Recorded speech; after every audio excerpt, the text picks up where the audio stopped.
Hello Israel, it's me Seven Heaven coming to you again with another video. Again, I want to start by saying I have no rights to the music or the video. I have no rights to it at all. It's only for educational purposes only. Let's get into it, Israel. The Sun's activity, which is characterized by the number of sunspots and solar flares, follows an 11-year cycle known as the solar cycle.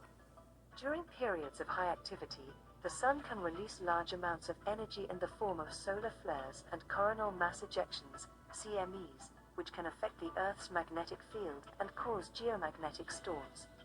On March 4th and 5th, the Earth is expected to experience minor G1 class geomagnetic storms due to an incoming CME.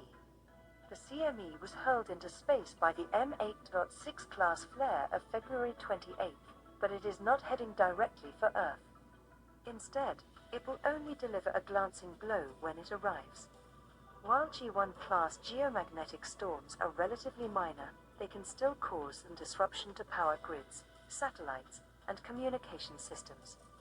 They can also produce beautiful auroras in the night sky. The CME is just the latest sign of the increasing activity of solar cycle 25.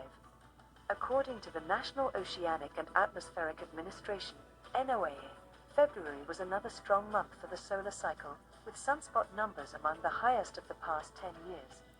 Originally, forecasters thought that solar cycle 25 would be similar in strength to the previous solar cycle, which was one of the weakest in a century. However, the latest sunspot numbers suggest that solar cycle 25 is exceeding expectations and has been doing so for over 2 years. Solar cycle 25 is not expected to reach its peak until 2024 or 2025, so there is still plenty of time for the solar cycle to strengthen even more.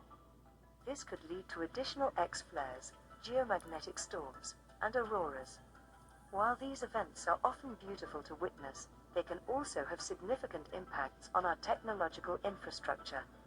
Geomagnetic storms can cause power outages, disrupt communication systems, and damage satellites. They can also create hazards for astronauts and airline passengers flying at high altitudes. As our reliance on technology continues to increase, it is essential to monitor and prepare for the impacts of space weather. Fortunately, organizations such as NOAA and NASA are constantly monitoring the Sun and providing forecasts of space weather events.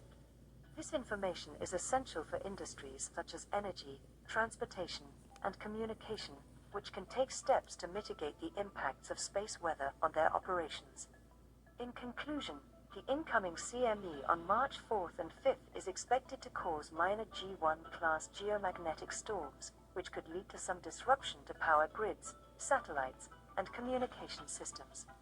However, it is just the latest sign of the increasing activity of solar cycle 25, which has been outperforming expectations for over 2 years. As the solar cycle continues to strengthen, we can expect more X-flares, geomagnetic storms, and auroras. While these events can be beautiful to witness, they can also have significant impacts on our technological infrastructure.